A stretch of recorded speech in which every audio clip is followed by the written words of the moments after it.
everybody, and welcome to our live stream today. I am David Jones-Gilardi, Gen AI nerd and developer relations engineer, and I'm joined today by Samuel Medioli. How did I do on that? Did I? No, it was good. How do you really say it? Samuel Maccioli. Oh yeah, there you go. You could hear the very American pronunciation and then the correct pronunciation.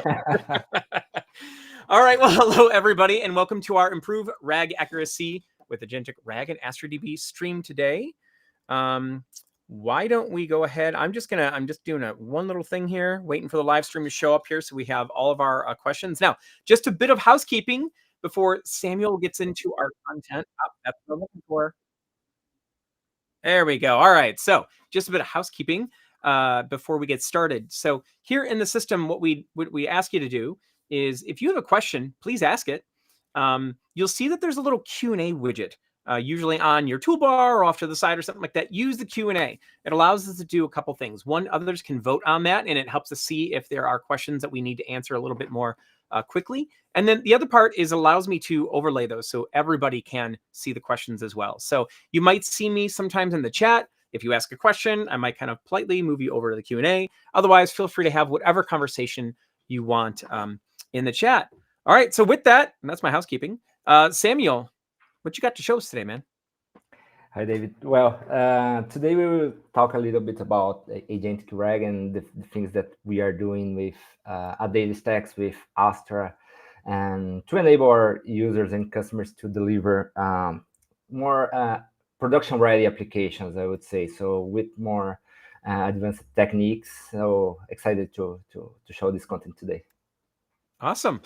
All right. Well, with that, let's get into it. I think you've got some fun, I'd say maybe a bit more advanced RAG scenarios to show us today. Yeah. Because when we acquired Langflow, we started seeing how much having good techniques on the vector side, on the database level, will enable the developers to create better applications with better RAG, and now agentic RAG also. So I think we can start talking about RAG and the difference from RAG versus agentic RAG, and then dive a little bit on these more advanced techniques.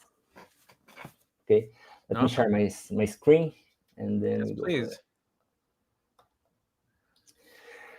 So I think you all are seeing my screen. Yeah, if everyone can just verify, I do see it, but if you can give us a thumbs up, if you can hear us and see us, and make sure we're good to go.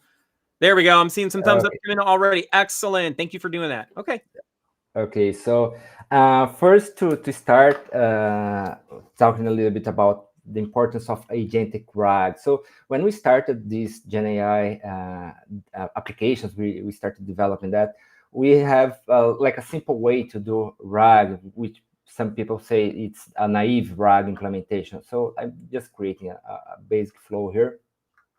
So this is a naive RAG implementation where we are expecting some question from the user. We are then generating an embedding from based on this question. And previously, we loaded some data into the vector database. And then we are using this embedding to run a query on the vector database. So this is the very basic way to do that, and it works for a lot of cases. It's not saying that this will not work anyway. So if you know the document and if you know the kind of queries you can do over the document, this approach is perfectly okay. It will work for most of the cases. But sometimes especially when the user doesn't know the application he's in contact with, then the agentic approach will help a little bit, because then we can delegate to the agent to perform the queries on the database. So what we are, I will show to you, it's a simple agentic RAG implementation. So we can start this discussion, and then we will go evolving on that.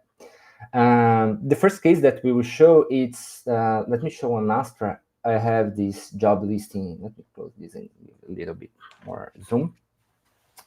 This is, we loaded a data set with job posts from LinkedIn, I think. and then for each of these posts, we generated an embedding. In this case, I'm using Vectorize, so it's an NVIDIA embedding.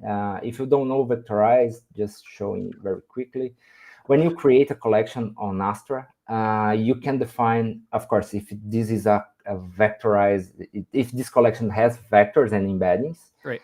And if you want that, we can run the embedding generation in the database layer. So let's say that you want to use OpenAI model, you can define a API key, and you can choose the model that you want. And there are other providers also, not only OpenAI and NVIDIA. So in this way, the developer doesn't need to worry about the model or like to mix the model. And believe me, this happens a lot of times. So people are loading the data with one embedding, and then on the query moment, they are using another embedding. So this is a way to don't fall on this mistake.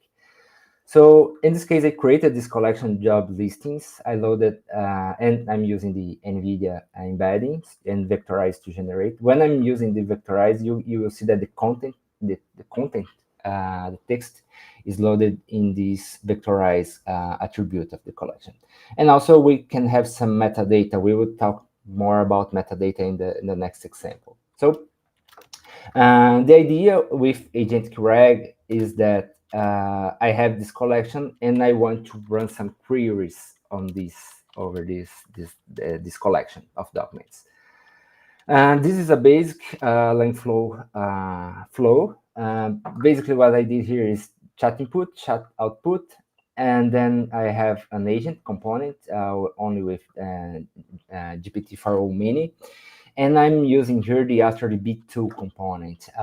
Just before I show this component, this is a newer version of this component. This component is already available under the tools here on Langflow, but I'm using a newer version, and we will share the GitHub repo with the code that I'm using here. So if you see something different from what you are seeing right now, it's the version of the component. So we are shipping this new version very soon to Langflow. Okay. Samuel, before you continue on there's a really neat question here from George Williams. You were talking about Vectorize a moment ago. It says, so many cool options for vectorization. If you change the vectorization model, do you need to re-vectorize the database again? I think that's a key point there.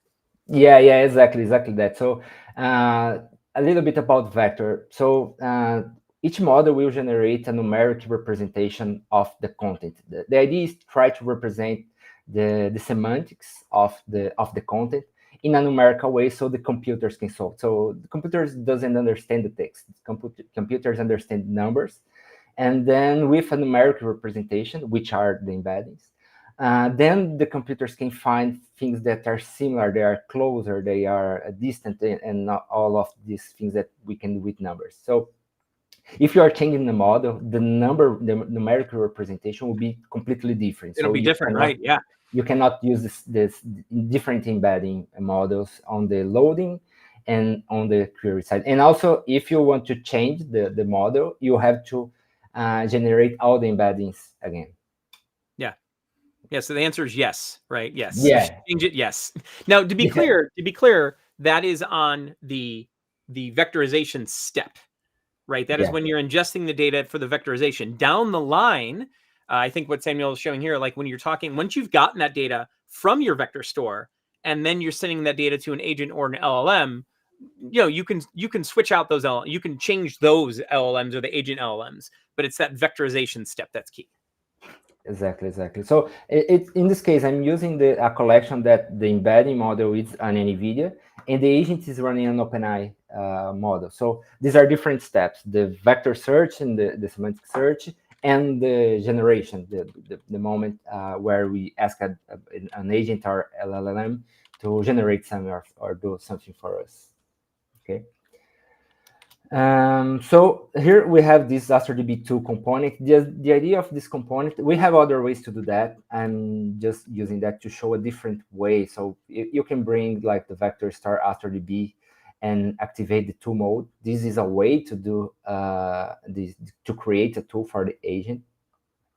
But I'm using this new component that Astra DB2. When we create an agent, we need to provide some tools to the agent. So it can be an API call, a database call, a web search. There's a lot of different tools we can connect to the agent, so the agent can figure out and reason when to use the model. The key here is the agent needs to find a way or to discover when to use the tool and with which parameters. So in this case, this component, I'm defining the tool name. So this is how we will connect things, the agent and the tool. And we have a tool description. So, and today, Melissa just released a post on our website saying about the mistakes that we make while creating this application. And one of the mistakes that she mentioned is the description and the prompt that we are using. So and make sure to use a good description on your tools, because this is how the agent will reason when to use the tool. So the first thing when you are creating some agent is to work a little bit on the tool. I know that we are the developers, we want to connect things and just throw some description. But in this case, the description is very important. So it's not a documentation. It's not for documentation. It's for the agent understand when to use the tool. So very important point here. Other things that we have here is the collection name. We have to have the authorization, so application token and API URL. In this case, these information are available on Astra dashboard. We can have the API endpoint here and generate a token on Astra dashboard. And we are okay. So in these tools, on these tools, we can define if you want to run a semantic search, and if we want to use vectorize or connect another embedding model. In this case, as I'm using vectorize, I'm doing this way. And here is the main difference from the RAG versus Agentic RAG. I will run a query. So I'm saying that I'm a React developer. I'm looking for a new job. So what we will see here is that the agent, different from the RAG, where with the naive RAG approach, we would take this text, the question, convert that to an embedding, and then run the vector search.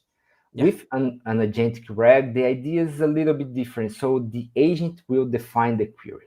So in this case, when the agent receives the task, and we can add some prompt to the agent, and the agent defined that it wants to run the React developer search query. So on Astra, we will convert the React developer, not the user query. This is the different part. So we will convert the React developer to an embedding, run the semantic search, and then we will return some text. So in this case, we are seeing some jobs that we have on that data set.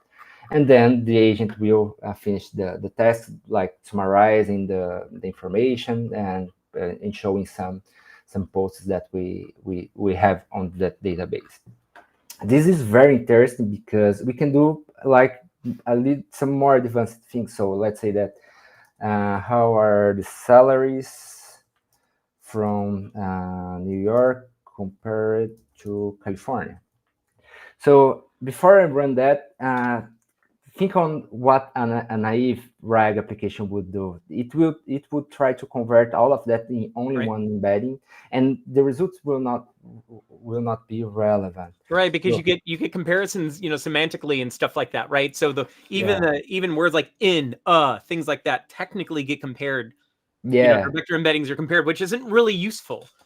Yeah, exactly. So in this case, I'm clearly asking for a comparison. So yeah. I expect it to run 2 queries. So React Developer New York and React Developer California. In this case, it is using the previous question that I have, because Langflow keeps some memory. So that's why it's using React Developer. And so it run the queries twice. So, and if we look at the results, it has some New York job listings and some California job listings. So this is the real power of Agentic RAG. So it's to run different tools and even maybe combining. If you want to do a re-ranking after the query, for example, you can do these kind of things with Agentic RAG. These things are not totally possible with RAG, a naive RAG implementation. Got you. And something else I just noticed here, Samuel, is using this agentic RAG approach with the RAG component being a tool, right? As compared to some of the options we had before, that what would happen is every time the user asks a query, that was then being converted into an embedding, using that to pull out RAG data and then injecting that into the context of an agent, but it's doing it every single time. Well, you may not want that, right? Yeah. In this case, you're only executing on that tool when you ask questions from the data that you need. Yeah, yeah, and that open the door to other use cases. So let's say that I need my agent needs to be a RAG tool and needs to be some other tool like an API tool. Then the same agent can do both things. So and this is the real power of this agentic RAG approach. So it's delegating to the agent running the queries, not the users directly running the queries, because when a user is running the queries, you never know what to expect. So the agent can and you can use, of course, you can use the prompt, the agent instructions that you have. In this case, they are here. You can use the prompt of the agent to give more context and explain when to use and what to do. So it's a very useful way to connect your data, your knowledge base, to the agents, and in the end to the users. Right. Now, by the way, I should point out, Samuel, there are a host of really great questions in the Q&A here. So I think we should handle a couple of those because related to what you're talking about. Is that a good time? Okay. All right. One in particular here from IC James. Let me go ahead and actually I'm going to pop some of these over here so I can answer these. Just a second. Okay. Oh, real quick, while I'm doing that, can you go ahead and show a question from Dijeme here? Can you show the system prompt that you're using for the agent instructions? There you go. Okay, yeah. In this case, I was very simple. I said that we need to work on the prompt, but I didn't work very well on the prompt. So I'm just saying that the kind of tasks this agent it needs to perform, and I try to highlight that it needs to use the tools available. So in this case, we only have one tool. Yeah. But if you want to lock the agent into some subject or try to adjust how the agent should behave, this is the way you can do. And also you can work here with some personalization. So let's say I can use like a prompt component, and instead of defining here, I can use like the regular. Let's say that it's important for my agent to understand the customer ID, for example. So I can create this prompt and I can fill the customer ID in some way, and then I can connect to the agent instruction. So you have the prompt here on the agent, but you can improve the agent and use some dynamic information, but just by connecting the prompt component. Yes, got you. Okay. So I have another one here from Jajeme. How to connect many RAGs in an easy way with the agent tool. I think we will see that in the next we will see in the next flow, where we will use metadata. So we will store all the data in one collection. But if let's say that you have different database or different collections, then each collection should be one tool, and then you need to describe which is the subject that each tool is using. So in this case, let's say that I have one job listing, and then I had an FAQ, for example, for employees. I don't know. And then each one of these would be a tool, and each one with your own behavior. Going beyond that, you can create a multi-agent solution. So an agent can have like only RAG, and another agent can do other kinds of process. So you could take that Astra DB tool that you have, duplicate it, hook it up to another collection with a different set of instructions, and have multiple tools hooked up to that one agent. But the key thing being those descriptions need to be very descriptive about what their data contains. And then you should be able to do that, right? Like, no problem.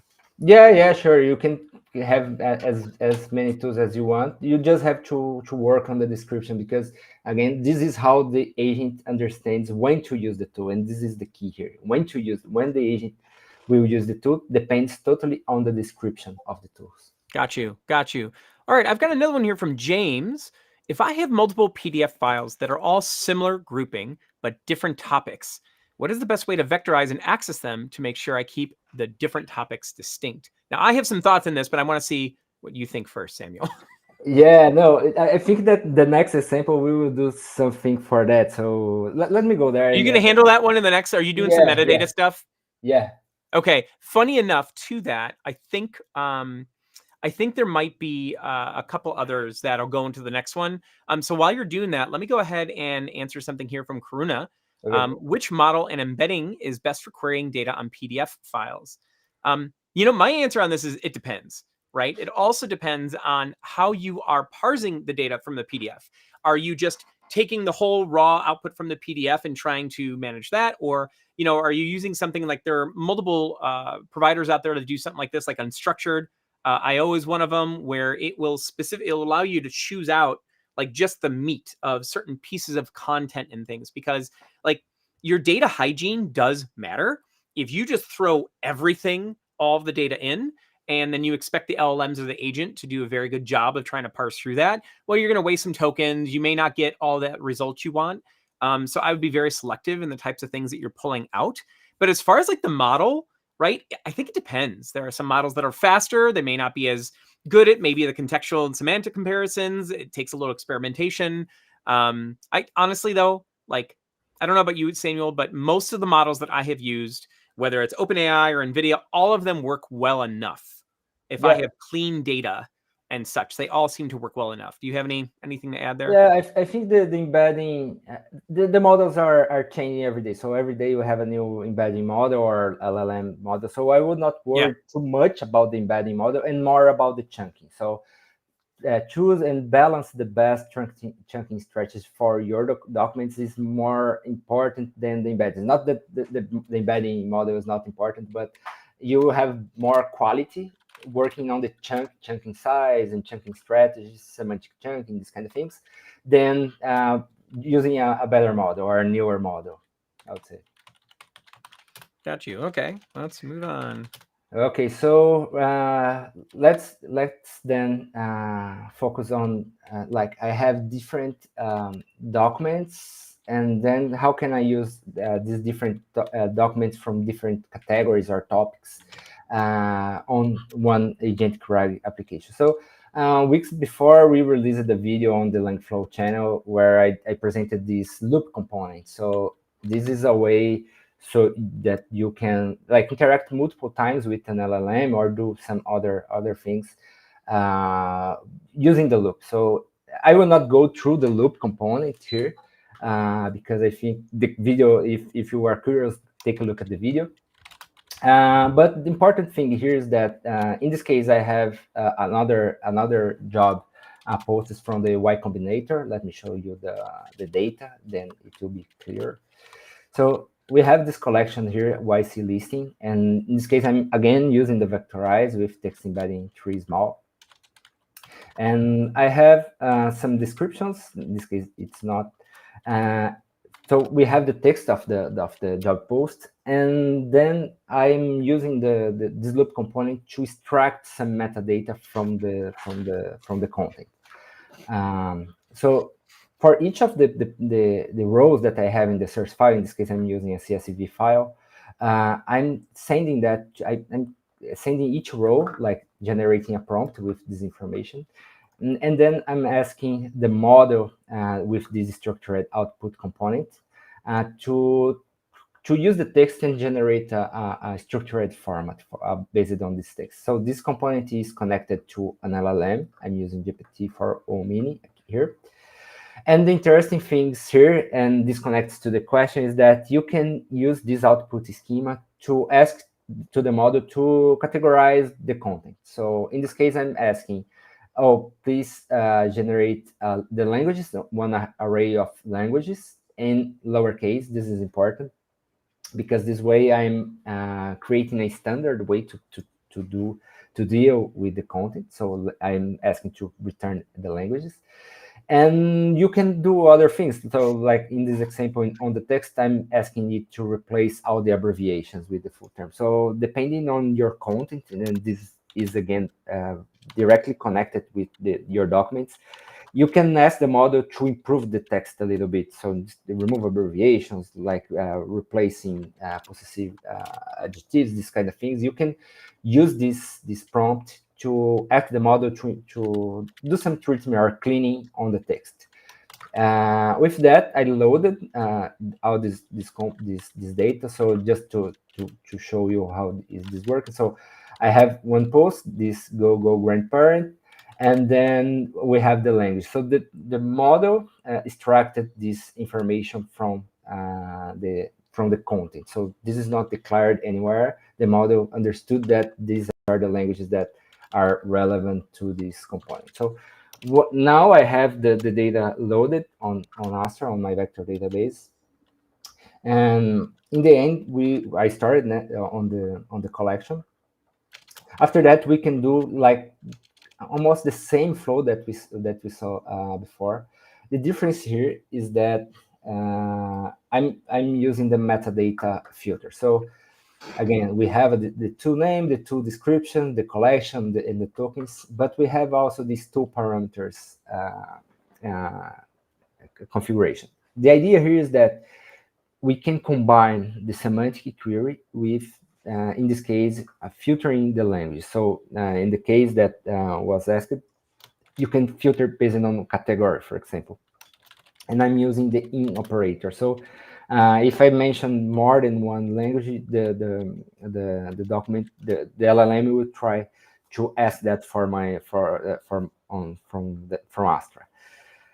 So basically, this is the idea here, is how to create a hybrid agentic search. So let me clear the message here. So I'm looking for a new job on AI startups. So I expect it to use the tool and run some vector search query. It run find job posts.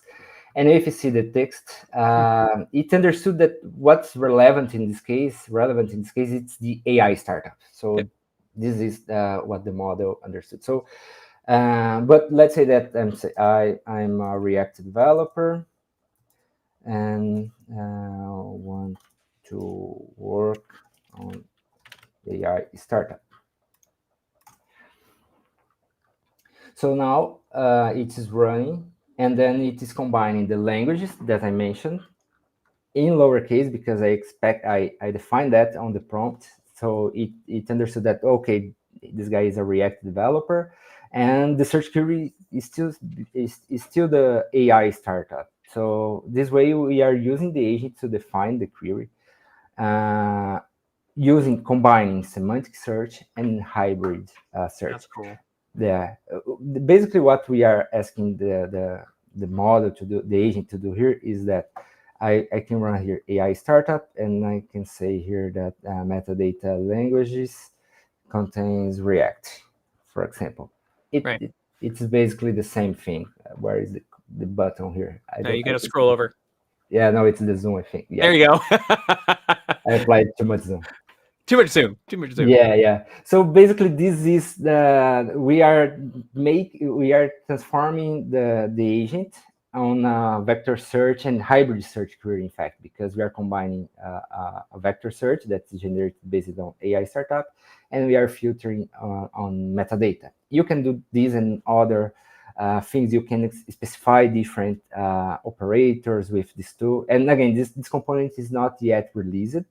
It's a new code, and we will share the GitHub repo with this code. But basically, what we are trying to do here, what we are doing here is that we are defining how to map a metadata attribute to the agent tool, and then this way the agent can understand how to use the parameters, and then we can use that on the database layer.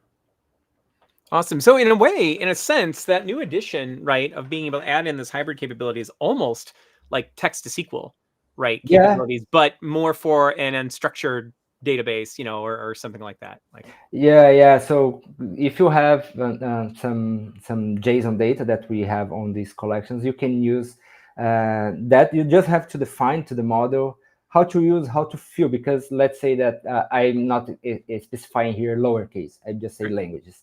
Then the agent would use this parameter in the wrong way. So you again, the prompt is everything to this model. So take a little some time to work on the prompt and on the instructions. You can even ask ChatGPT or any other model to help you on the prompt generation, and then this way you can have a better tool when prompt is working with your agent.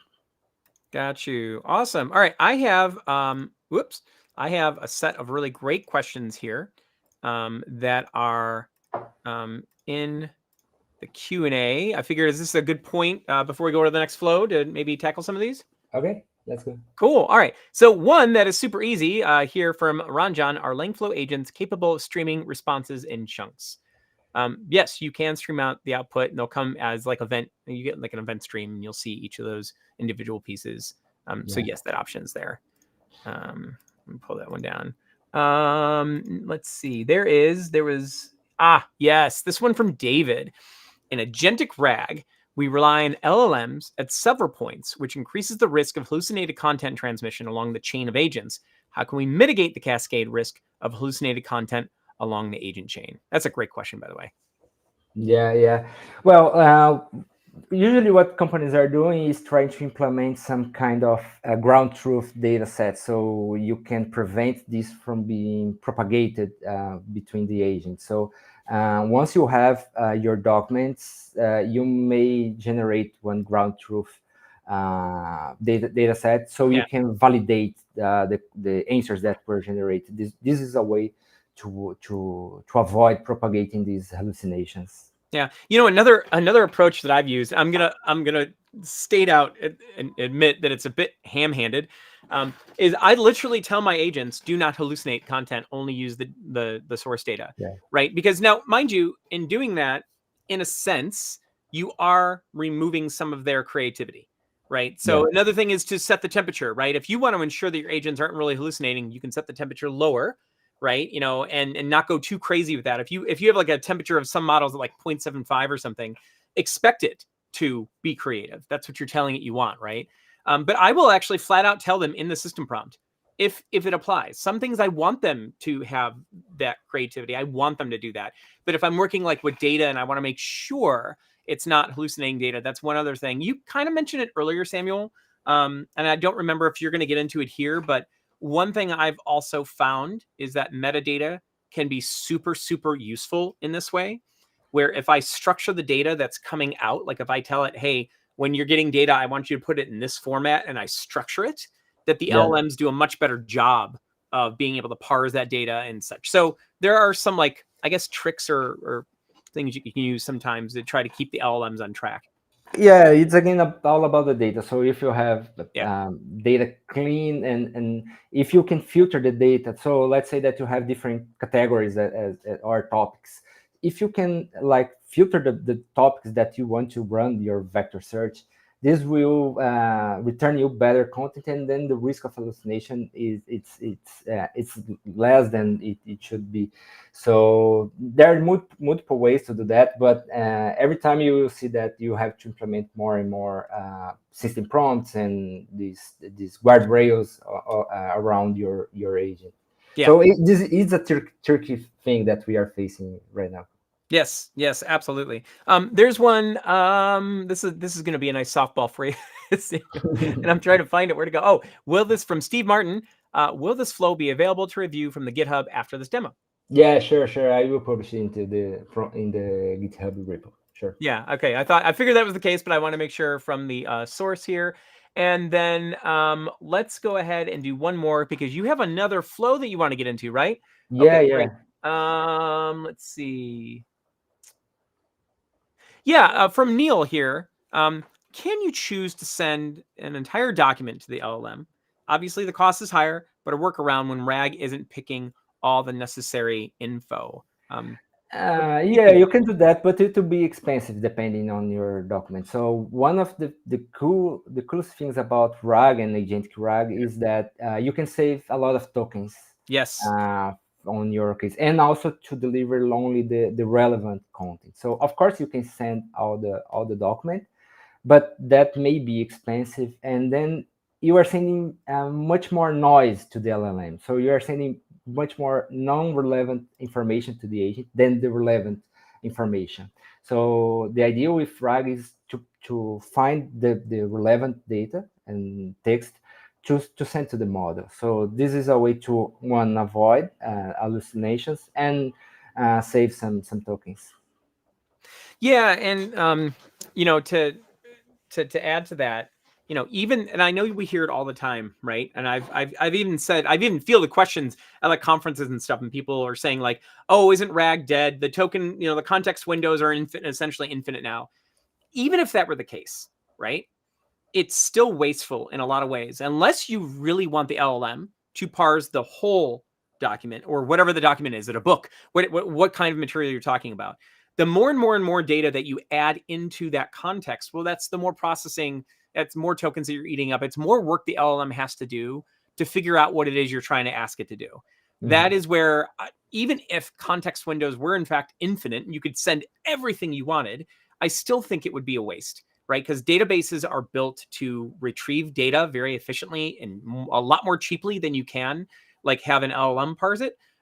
So I would also kind of argue that if you are not quite getting what you need from your vector store response, that you need to take a look at that, right? Because that really shouldn't be a problem, right? If you're like vector stores, I think at this point, Astra, others, and things like that, they're really quite good at converting that natural language text and getting you back the relevant results.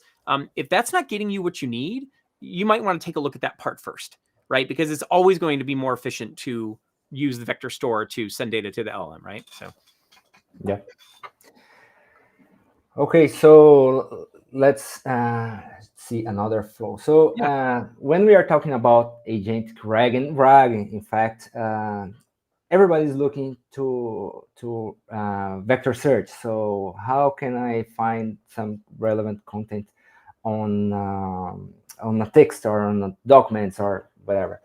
But this is not the only thing, the only kind of data that we have on companies. For example, we have a lot of customers running Astra databases and with some transactional data. So, but what if the agent needs to access some transactional data to augment the context? So RAG is about augmenting the context that the agent has to answer some questions. And then some of these questions may be connected to some transactional data. So another tool that we have on Langflow, it's this Astra DB CQL. Again, it's another new component that we are publishing. The code will be available on the GitHub repo. And the idea here is to connect the agent to a transactional data. So I created this. In this case, is not a collection. It's a table that we are starting on Astra, and I created some random transactions, banking transactions on this table. So we have an account ID, transaction ID, amount, and a category here. So I created a simple table on Cassandra. When Cassandra is very known to store this kind of huge table. So imagine that this table can have millions and billions of records. But imagine that the agent needs to find like one specific transaction or some specific transactions from your account. This is a good way to use Astra and this Astra DB CQL tool, because what we can do here is creating a tool just like we saw in the Astra JSON tool. We can define a tool name. We can work on the descriptions. The difference here is that we will define the table name. So in this case, it's a table on Astra. And we can define the filter. So in this case, I'm defining the account ID. So I'm explaining the account ID and the category. So I'm expecting that when I run some query, the agent will try to define these parameters.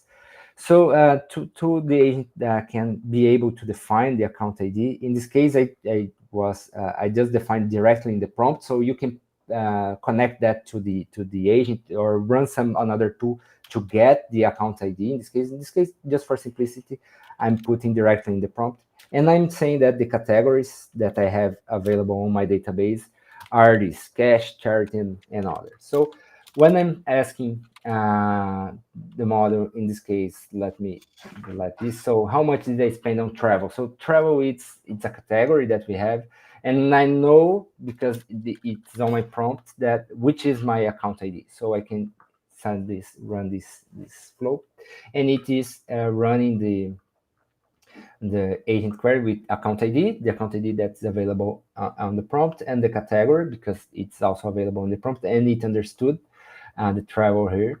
And then we return this structured data from Astra. So, and then the agent can say, oh, okay, you spend this amount on travel. I can run other categories, and this is the idea. So if you have like a transactional data, and your agent needs to have to find this data or to have this data to generate the answer, you can use this tool to be able to do that. So RAG is a lot about vector search and semantic search and text search, but a lot of times, and you think on your companies, you have a lot of structured data, and this is a way for your agents to leverage all this transactional data that you already have stored somewhere. If it is stored on Astra, then you are ready to go with this information. Awesome. Yeah, that's I love the honestly, as somebody who came from the relational world and has worked on lots of SQL and that it's been a long time now, but I mean there was decades working in SQL. I wish these tools existed before that could have created our queries for us, because I just saw a project from one of our colleagues recently. I was super impressed. It is all about like setting up the agent with the right instructions. So he had set up a system like an analytics thing that went and it said, here are all the types of queries that we usually use for this. Here's the access to all these, various tables. But it's magical of how well it actually creates the end. The LLMs are so good at creating the SQL or the CQL in this case. It's really pretty amazing. Yeah, and this is something that we are seeing a lot with our project, the project that we are running, because of course we have a lot of customers running Astra, and when they see this connection, so I already have this data and I can connect this data to an agent. This is very good for them, and this is something very cool about Astra, because you can have the vector search, you can have the NoSQL database, you can have tons and tons of data. So, and you can connect that with Gen AI, generative AI. And this is the kind of what we are seeing that is generating more value to our customers. And in the end, you are ready to go to production. So Astra is known for its performance and reliability. And when we think on Gen AI, generative AI or AI projects, it's all about scaling processes, scaling data, and Astra was built for that. So it's working very, very well on our projects here, at least here in Brazil, I'd say. Yeah, no, totally with you. All right, so we have a whole set of questions that are in the Q&A. You want to go ahead and you want to tackle those? Yeah. Do you have other content or anything that you want to? No. Let's go to the questions. All right. Now, Frank has been very patient because he's been waiting a while for this one. He asked it way in the beginning there. Is there a known use case or benefit to have more than one embedding model stored per document for different use cases? Text embedding 3 small and text embedding 3 large, so on and so forth. I think that when you have multimodal, let's say image and text, then you can combine both or have an implementation. In fact, we have a colleague here at DataStax that he's working a lot with multi-vector search. So yeah, you can benefit from that. The case that I saw, it's related to multimodal. So you have embeddings for image, let's say a product image, and the description or the title, and then you can run vector searches over these embeddings, and then after that re-rank the results. So this is something that I have seen. Awesome. All right. Another one for Frank, since I happen to notice Frank's name here. When do you recommend using re-ranking in the RAG pipeline? I think that if you have a lot of chunk is being returned, and they are similar in this. So this way you can use re-rank to have the best one and diverse one. Because let's say that if you have like the same topic, the first 3 or 4 will be always equal. So you can do things like MMR to return the different documents, for example. And also you can use re-ranking if you have not so much documents relevant to your query. So finding the best ones, re-ranking will help. Re-ranking will help you to find the best ones when you don't have like the right one chunk for the questions. Awesome. Okay, let's see. So, one from Wang. How do you handle the charts and graphs data from the documents? We have some. We are working with NVIDIA to use specific models for this use case. So we probably in the future we will be shipping some new components on Langflow that will use some models trained for that. In fact, so there are some PDF parsers that can extract the charts, and then you have to use a model that have the capability to convert the chart into some semantic meaning or some embedding so you can store on the data. So, but most of the case, it's something that you need to rely to the model to solve. And I think a lot of models are doing that today, but not specifically to charts. So probably we will see some new models focusing on charts in the future. Awesome. Yeah, no, I've seen some really exciting examples of folks working on those. Where, matter of fact, that one that I was talking about a moment ago, where it's not so much like taking like a chart from the document itself, but creating charts based off of like tabular data and such like that. And the capability is definitely getting there, right? It's pretty impressive of what you can do with that. Now I see there's a question here from Ron John. Now this one got a lot of votes, and I've seen a couple others here. So I'm just gonna address this one. The free DataStax Cloud is too slow for production use. Are there any paid version available which provides running Langflow for production environments? Yeah, and to that point, the DataStax Langflow stuff is still in preview, right? So we don't suggest it yet for production workloads. The answer to this question is absolutely yes. As a matter of fact, if you take a look at the Langflow GitHub repo, you'll see that there are, and in the docs there, you can use Railway, Render, Hugging Face, all sorts of things. I saw somebody else here actually deployed on AWS EC2. I personally use Render. And what's super cool, I'm not, I like Render and all. I'm not trying to like do like an advertisement for them, but what I really like about Render's approach is that I can literally I can say, I want to create a new web service. I can point it right to the Langflow GitHub repository. And if you take a look at the Langflow repo, you'll see it's been set up for Docker and Render and all sorts of things. So it will automatically deploy. It takes like, boom, it'll just deploy it. And then anytime there's a new Langflow version, I can just tell it to redeploy it. And what it does though is it's saving all of my local data. It saves that on a disk, and so I can just update and I keep that going. And now I have some direct control. So if you are looking for that, there are multiple options there that you can use, and they're pretty darn easy to launch on your own. You should not have to sit down and figure out how to script up launching Langflow. You should be able to use one of those services and just go right off a blueprint. I don't know, Samuel, do you have anything you want to add to that one? No, it's exactly that. So it's in preview, just and because of that, we know that we will need some time to make Langflow ready for production on our environment. So, but it is so good. Langflow, it's working so well with a lot of customers that we understand they're excited to have that working on us. And but as of now, we need to say that it's on preview, so we expect that to be solved soon. Yeah, keep banging on it though, because then we see this stuff. Trust us.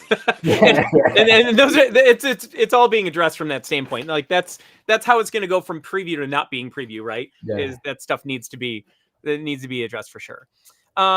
Now, Jorge, I should say, or George, it depends, I guess. Can you show a vectorized structured database tool? I wonder, do you mean a structured output? Yeah, let me Yeah, show. you got something on that one? Yeah, I don't have here because I would have to run. It's a lot of documents, so it Oh, will yeah, take you do some. have this one. It That's right. will took some time to run. But the important thing here is that as I'm using the loop component together with the output, the structure output, this will generate a data object inside Langflow with all these different attributes that I'm specifying here. So expect that to have an array of that, and this is generated exactly like we are seeing here. So we have the text, which is in this case is this component, this attribute, and then we have the metadata with all the other attributes except the data. So because this is the LangChain format, so that's why it is respecting this layout, document layout, let's say. So all of the attributes that we defined here, they are available in the metadata section of the document. So it's basically this. Yeah, and that structured output support, more and more models and providers are actually adding that support. And Mistral recently, I want to say last week or the week before, just added structured output to like all of their models.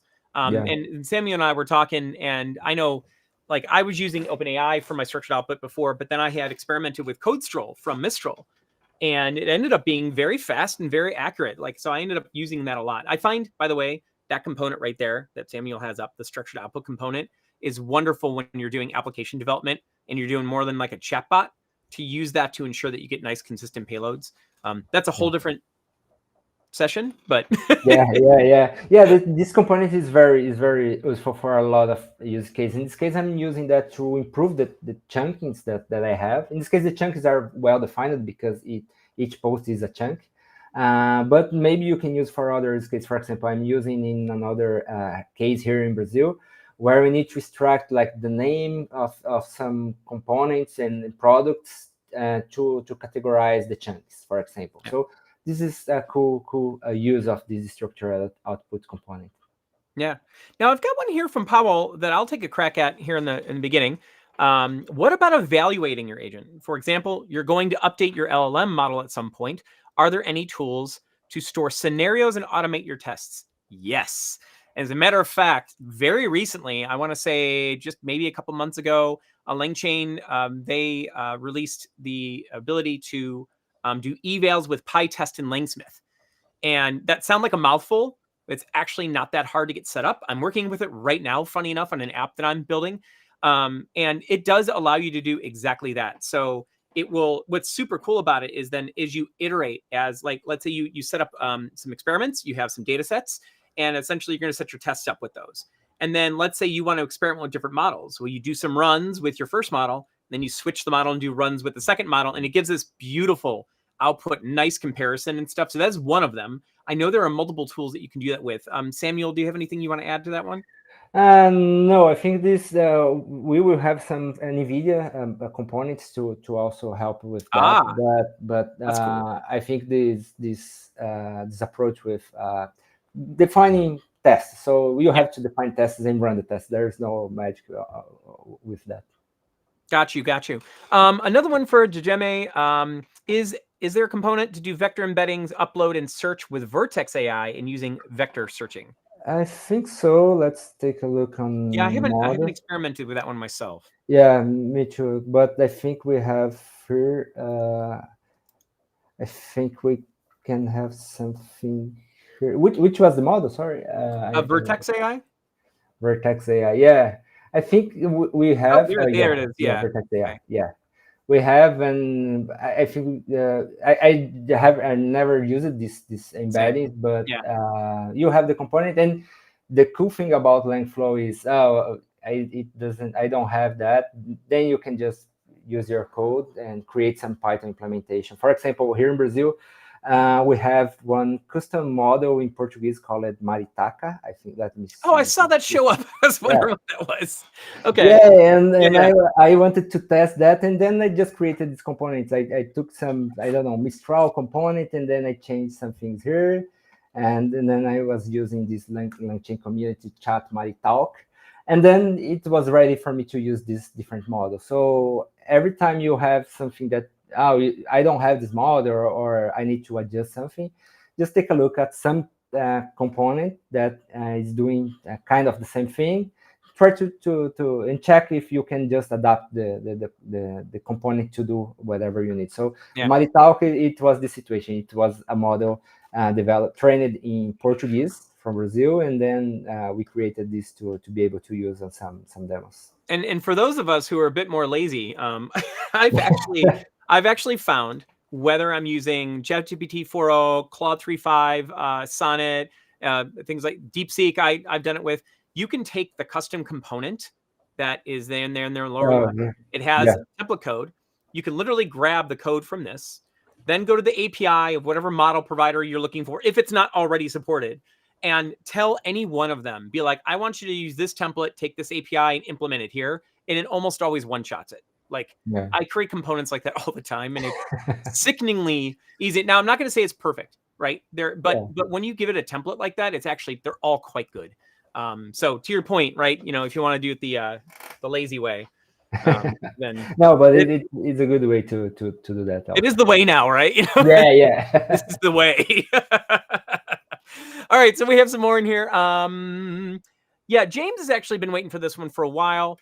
Is there a way to add a new model in the AWS Bedrock, for example? I have access to Claude 3.7, and I would like to use that in my project.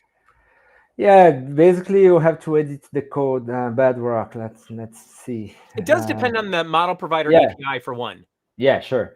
Yeah. But let's say that you have a new version, and the version is not available here. Yeah.